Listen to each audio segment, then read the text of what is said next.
Well, good morning, everyone. This is Todd Lindley of the National Weather Service in Norman. I have straight up 10 o'clock, and we don't want to waste any time. What could be a very busy day today, so we'll go ahead and get started. Again, this is an update for significant weather, for the potential for extreme wildfire conditions across western Oklahoma today, and including portions of western North Texas as well. Just to highlight the fact that this is a large-scale weather event similar to what we saw last Thursday and Friday, and we do have very dangerous wildfire conditions across a large area of the southern plains extending back to the west over the desert southwest.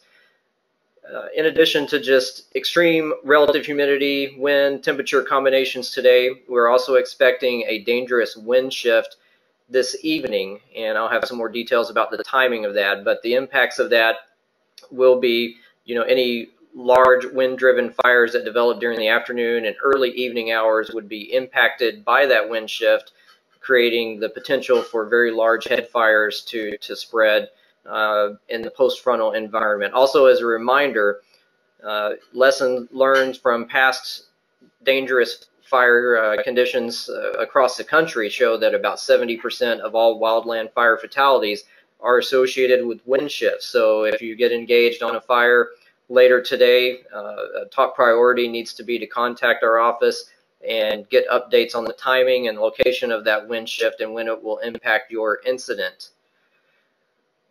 Looking at the fire weather outlook for the next 6 days, again, today is the predominant and most dangerous day of the forecast period. We could see locally historic fire weather conditions across the area, and again, that's punctuated by what has been a historic drought with portions of western Oklahoma going approximately 185 days recently without a quarter of an inch of rainfall, coupled with combinations of relative humidity and wind speed that have not been observed in the last decade. So once again, for the second time in a week's period, we're faced with the potential for historic conditions.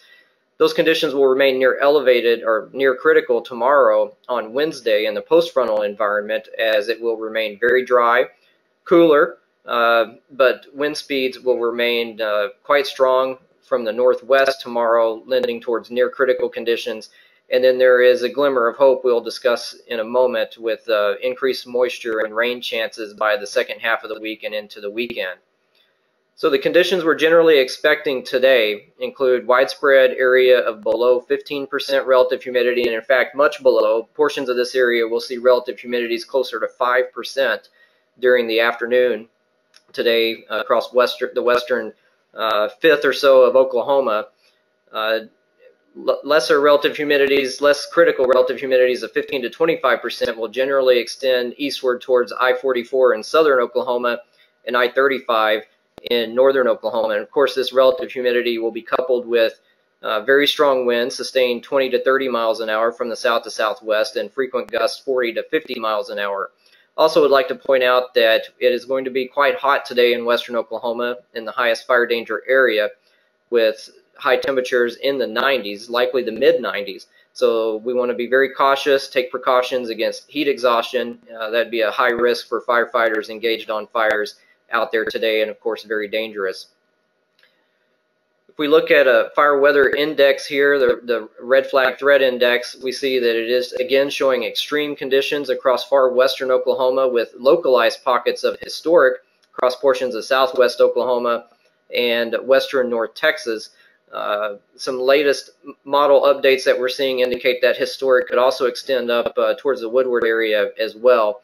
But nonetheless, extreme to historic fire weather conditions, again, pushing anything we have seen in the last decade or so. And more elevated conditions extending eastward into the Oklahoma City metro area. And although we do not have red flag warnings as far east as I-35, I will point out that the vegetation and the slight green up that we have seen here in central Oklahoma has been stressed in the last week, and those elevated conditions could lead to an increase in initial attack as far east as the I-35 corridor today. Very important, the wind shift expected tonight will move through the Woodward area by 9 p.m., and this will include the 34 complex. southward through kind of west central Oklahoma and north central Oklahoma, 9 p.m. to midnight roughly. This would include the Ray complex and the East Raiden fire and other fires that have been ongoing across west central Oklahoma. And then on through the Oklahoma City metro area down into Lawton, Wichita Falls, midnight to 3 a.m.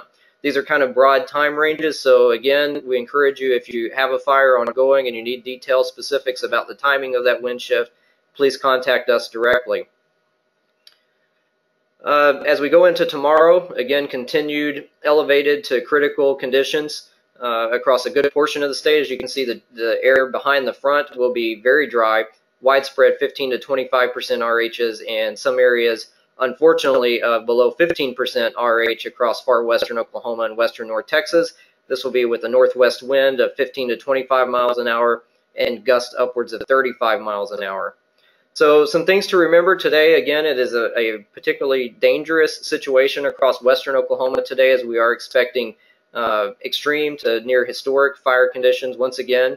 Our office will be issuing significant weather advisories for notable wind shifts that occur in proximity to fire, so keep an eye out for that. I'd also like to remind you that you can request a spot forecast, and for those that don't know, that is a very localized, site-specific forecast that our forecasters can generate for you at the request of emergency managers or fire officials, fire chiefs on site.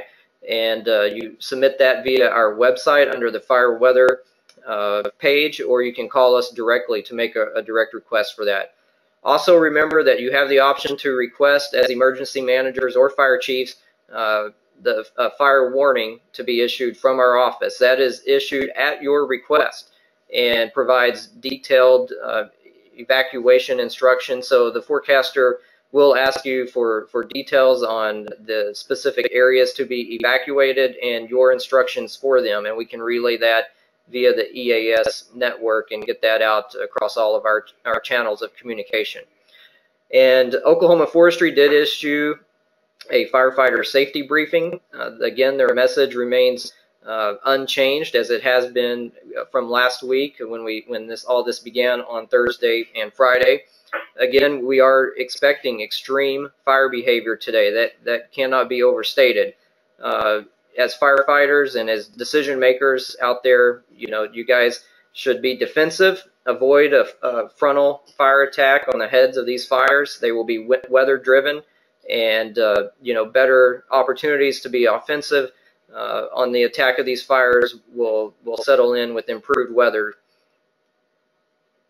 Again, there is a light at the end of the tunnel here with increased rain chances beginning on Friday across the drought-stricken and burned portions of western Oklahoma.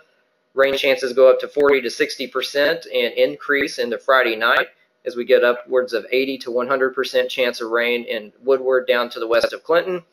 And rain chances will linger into Saturday with a general 60 to 80% chance of rain across most of the state of Oklahoma and portions of western North Texas. Very beneficial wetting rains appear to be in the offering. The period Friday through Saturday, we could see upwards of 2 inches across western Oklahoma down into portions of western North Texas, with fairly widespread amounts in excess of 1 inch. Well, again, thank you for attending. I would actually like to show you kind of a regional scale real quick. I'm going to bring over, this is a little bit of a technical graphic here, but this is a high-resolution computer model forecast of the red flag threat index, just to show you kind of the regional scope of the event today. And you can see some of the worst conditions may actually be over southwest Kansas and the northern Texas panhandle, but we will be on the eastern periphery of that. Again, this is a scale of 0 to 10. The values over the Ray fire are roughly 5 to 6, around 5 to 6 p.m. this afternoon. And also over the 34 complex, those values are upwards of 6 to 7, indicative of extremely critical conditions there. But I did want to give you a little bit of a regional scope picture that this is a very large-scale threat today and may involve areas to our west as well. So with that, we'll pause for a moment for a few questions. Stand by.